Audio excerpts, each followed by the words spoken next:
Hey.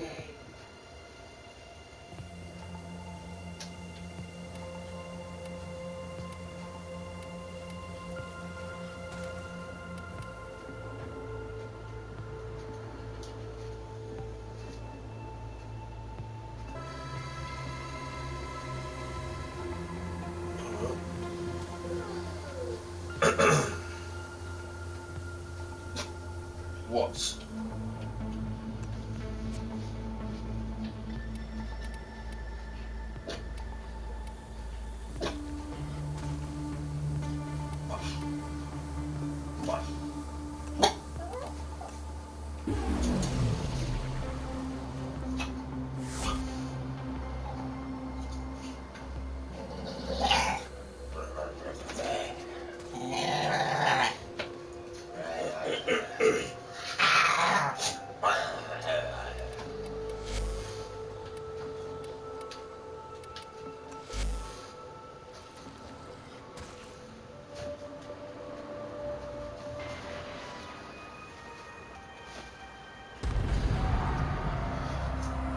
It's a bad moon, dreamers. Can you feel it? From my perch at NIGHTWAVE, I listen at the windows of the wealthy and well-to-do. Ever heard of Saturn VI? News to me, too. Turns out, the Grenier had a max pin floating some 6 leagues deep in the gas. No one knew about it. 'Cause no one ever busted out. Until now, right? Some Grenier meathead they started calling the Wolf, on account of him taking up howling at night. Decrypts say he was a model prisoner, doing the time, fabbing bombs with the rest of his con brothers. Apple of the warden's eye, even. But something cracked. And now he's out there on the loose. The so-called Wolf of Saturn VI. It's late. You still with me, dreamers? Soon we'll see the sun curve over the Venusian sky. A hot blue taste. What's keeping you up?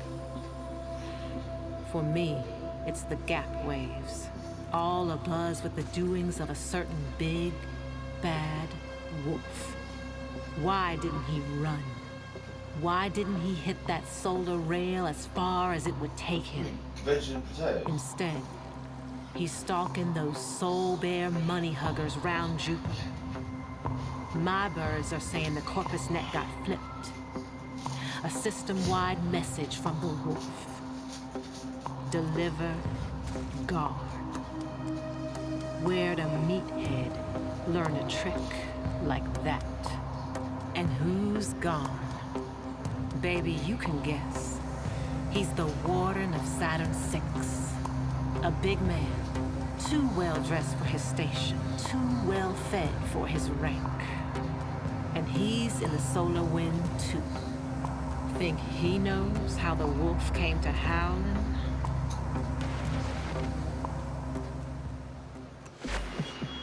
An ice night in Neptune, dreamers. Hold yours close and true. And hey, if you're between stunts, Nora knows that mood. But our wolf, he's not alone tonight. Add this with me. The howling breaks out of Saturn VI. But get this, the howling doesn't stop. Someone else takes to singing that cruel song. The wolf knows why, and it called him back to the scene of the crime. Warden Garn's little side business. Selling Grenier lemons for a Corpus squeeze. So freedom's got no hold on the wolf, does it? No. It's the sisters and brothers from the joint that matter to him. The pack. We both know what happens next. When a wolf finds its pack, they hunt.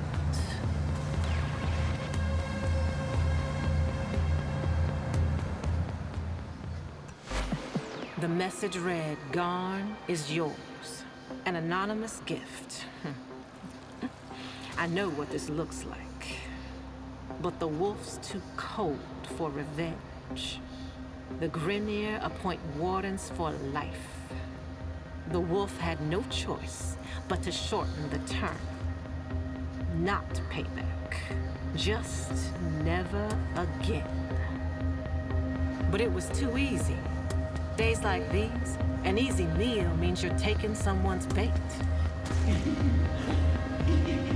Alad V's, the devil in a corpus cloak, got the wolf in an all-new prison, baby.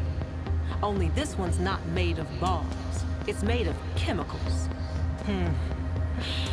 Guess we all know someone like that. The whole lot has been transformed into these amalgam dogs. His words. Hybridized. Juiced on some sentient strain. No nice way to put it. I think the pack is coming after you, dreams. There's a lot anyway, but there's forecast. I noticed that. Some people like see me live rather than just quickly coming on and just saving the video.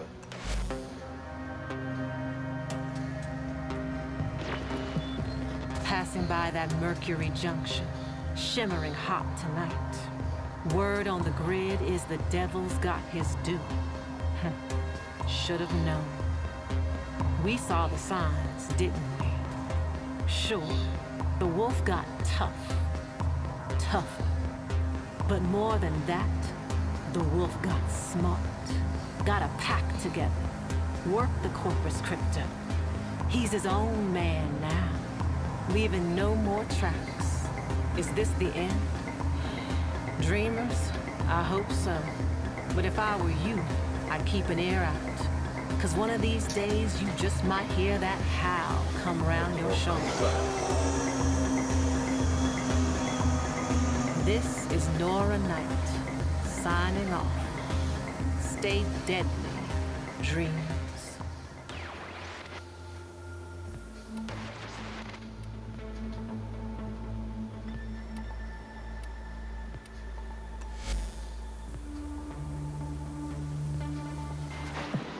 Dreamers, you know about the infestation, right? Spreads like a month-old salad with genocidal intent. Swallows everything it touches, making monsters from meat or metal or both.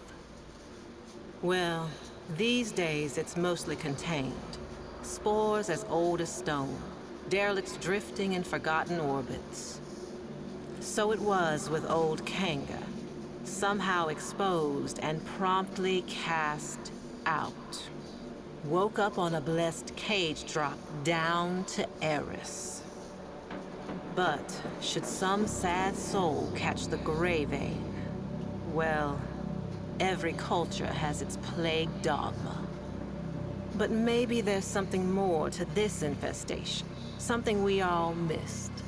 Turns out, Kanga didn't find void in that hell nest, no. He found a survivor. Little boy, Arlo, died 3 years ago, yet there he was. Lost his voice, but gained his life. And somehow saved old Kanga with the slightest touch of his slender hand.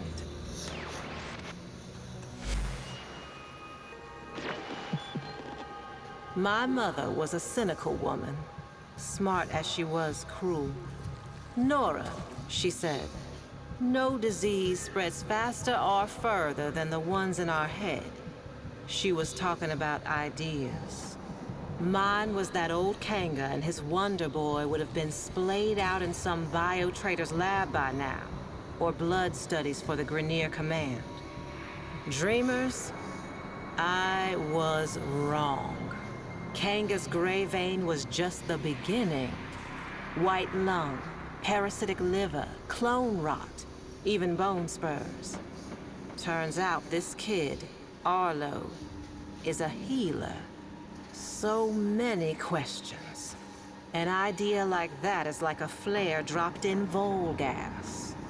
Now the sick and curious are flocking the rails to see this emissary of Eris. And who speaks for Arlo the Mute? Why, old Kanga, of course. No more the outcast. It is he who is spreading the word of Arlo's gift. Even you, dreamers, may soon hear it.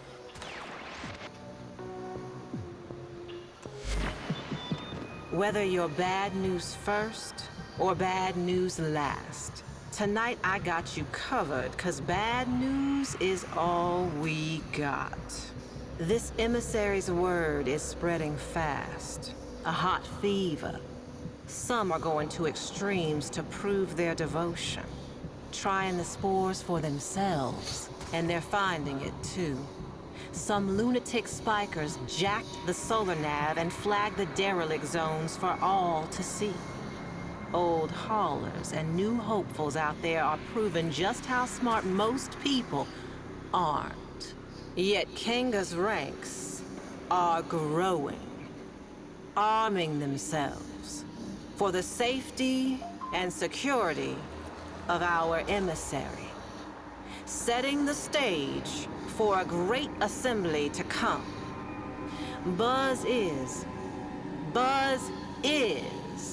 Arlo will break his silence. Till then, dreamers, check under the bed. A fresh brood is sprouting up along the rails. And it seems they have the scent of those blessed by the emissary's touch. Y'all did see this coming, right, dreamers? Surely did, but not like this. A grand gathering before the emissary and his speaker. Standing room only. Bodies pressed to bodies. A great overheated mass breathing as one. Waiting for their beloved healer mute to speak. Kanga hushed the crowd. He shed his mask, and there he was, laughing at them. Sick as the day he was banished. More. His retribution was at hand, born of a virus spreading further and faster than spore and space ever could have. Arlo. And in that stunned silence, Arlo himself made a sound. Not a word, but a stifled gag. A swollen choke as he opened his mouth. And there it was, pointed, black, a tongue, but not, snaking and bulging and splitting him apart. I looked away then. I had to. But that sound stays with me. Not the sound of human terror, bad as it was, but what came after. The grinding wet, the rattling flutter, the congregation converted in the truest sense. Dreamers, you all got your work cut out for you. Though this movement has lost its head, the body still lingers. It's a bad cycle, dreamers. Arlo's devoted had a party and you're on cleanup detail. Derelicts are threatening every settlement from Mercury to Eris. And my sources say you're uniquely qualified to contain them. Meanwhile, I've been thinking, not about Kanga, but about what he actually found down there. Arlo, whatever he was. Some kind of lure? An evolution to bait us in? Is there more to this infestation than fangs and acid? I know what my mother would say. The people saw what they wanted, heard what they hoped, and human nature did the rest. Still, I'm hearing rumors. The mass on Eris is in turmoil, and nobody, but nobody wants to check it out. It's seething. And if it's not thinking about this whole ordeal, baby, it's feeling it. This is Nora Knight, saying for now, dreamers, so long and hold on. And listen, should you ever happen upon some vacant-eyed little kid someday, whatever you do, don't take him home.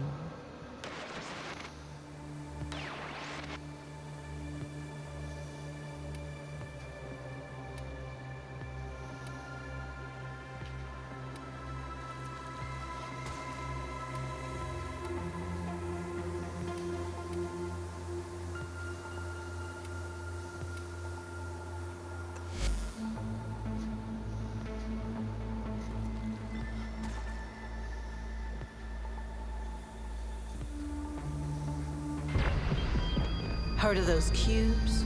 You know, cephalons, right? Probably got one a bit cracked, kissing up to you all the time. See, in the old days, crime and punishment was all in the hands of those Orican judges, the Seven. Mercy was the quick flash of the jade light. But if they wanted to make an example, they'd suck up your soul and make you a prisoner of the glass forever. Seems like magic to us nowadays, but dreamers, someone's got it puzzled out again. Waves are buzzing, new glass is showing up, souls getting snapped up and trapped up. All we've got to go on is this crime simula I pulled from the weave. No sign of our killer, and not a soul to tell us where they went.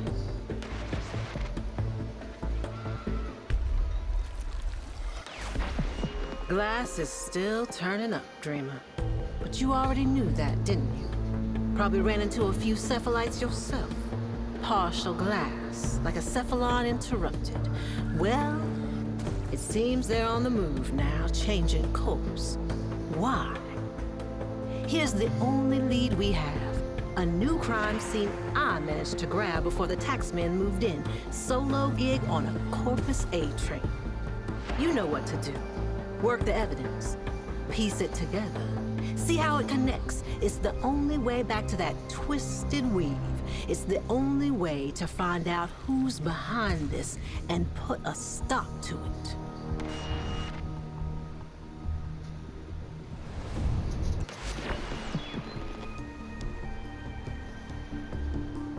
Nihil. Worse than an execution. Worse even than an excruciator. When my tired old grandma didn't have time for my nonsense, Nihil was the boogeyman she said was gonna come put naughty Nora in a bottle. But Nihil was real. He's still here, somehow, after all this time, and still passing judgment. We've got another victim, crystallized in exile. This one feels different. Can't put my finger on why. Get on up now. Determine his pattern, gather the clues, and get back into Nihil's weave. We can't find him, and there ain't no locking him back in whatever bottle he came from. Dreamer, meet Cutter. This is the guy our Grenier victim was trying to contact. If Grawl was part of a Solaris United Whisper network, then Cutter must have been his handler. So this was his bolt hole. Look around. Let's see what we can learn. Nihil's hit his endgame. Dozens are getting glassed now. System-wide, and he's just warming up. Easy to trace a signal that strong. This is where Nihil glassed thousands, maybe millions. Back in the day, this place would have been stacked with pretty glass bottles. Cephalon oubliettes. Tiny little hells. Each built for one. He's hiding out. We gotta find out where, and fast.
And we're out.